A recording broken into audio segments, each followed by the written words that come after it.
Hello guys, so for today's video is I am going to cook paksiw na isda sa bato kung tawagin dito sa aming lugar.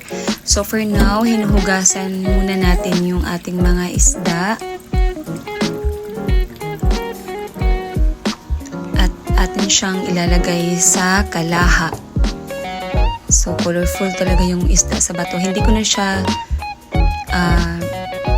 kinuhanan ng kaliskis or scale niya. May scale pa yan. So, nasa sa inyo na yan kung anong trip nyo sa buhay. Pagkatapos, lagyan natin ng sibuyas, ahos, at luya. Depende rin sa inyo kung gaano karami kayo ng bahala. Ito lang siyang i-arrange. Next is lagyan nyo ng asin.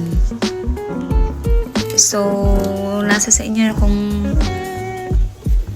masyadong ramihan para hindi masyadong maalat, guys. So, it's up to you then.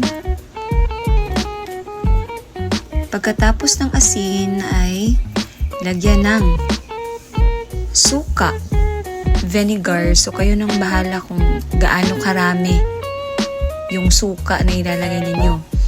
As of the moment, hindi ko muna siya nilagyan ng tubig. Suka muna.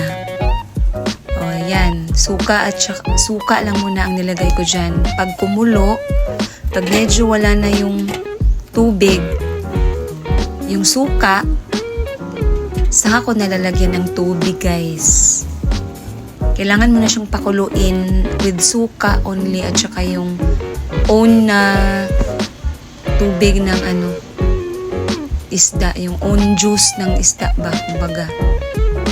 Malapit na yung maluto, guys. At saka nilagyan ko rin ng tubig.